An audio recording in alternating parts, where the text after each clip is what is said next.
המסע לבית ספר. מספק.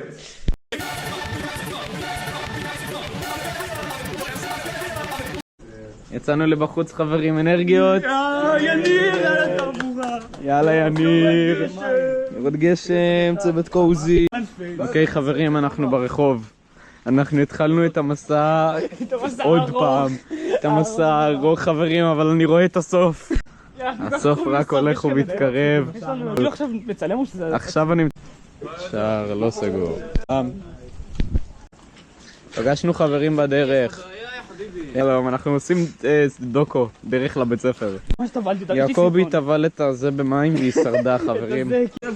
חברים, ויקי דרך במלא מים עכשיו, זה מצחיק חוש שרמונטה. הנה. רגע, תגיד שלום. אנחנו... מה הולך פה? אנחנו עכשיו הולכים לקנות קוסקוס בברי בריבוע. קיפט קוזי וחמים וקוסקוס. אתה יכול להכין. הקובב משלם על הקוסקוס. אני אקח להתבנת בעצם. תגיד, היה לצילום? לא? אוקיי, בסדר. הקוסקוס הגיע. יאללה, ויקי. יאללה, יוצאים מברי בריבוע. וויקי נטש אותנו. אוי, הלך לכיתה לבד. הוא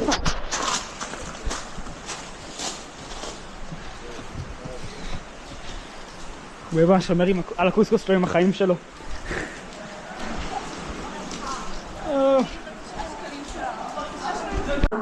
זה כלום, יש לנו פה.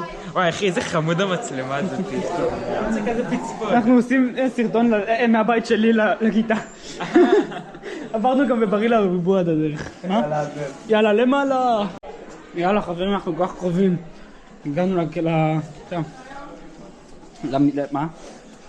לזה, כן. יאללה, עוד רגע. למה? כי מתעצבנו עליהם. הנה דוריטוס. יאללה חברים, הגענו, הנה ינאי. הגענו לכיתה, סוף סוף, יואו כחול פה. או, ארי. אפשר לסגור את הדלת? ארי. בשמחה, רק בשבילך. יאללה, סיכום. אחרי מסע ארוך ודי קשה, בהרבה גשם, אני ספוג במים, אני מת מזה, יש קוסקוס, יש את ארי גם. ארי. רגע, אני מנסה לעשות... הגענו. יואו. האמת שאין כאן אף אחד. כן, אין פה אף אחד, הגענו ראשונים. קצת עצוב, כי אז אני כזה מרגיש יואו, מה, אני אהיה פה שיעור לבד, אבל כזה, אתה יודע, אין לנו אחד את השני ראשית. וזה מה שחשוב בחיים, וזה מה שלמדתי מהמסע הזה, חברים. איזה... אמבר, יש לך גם משהו לומר? טוב. אל תאכלו כפיים.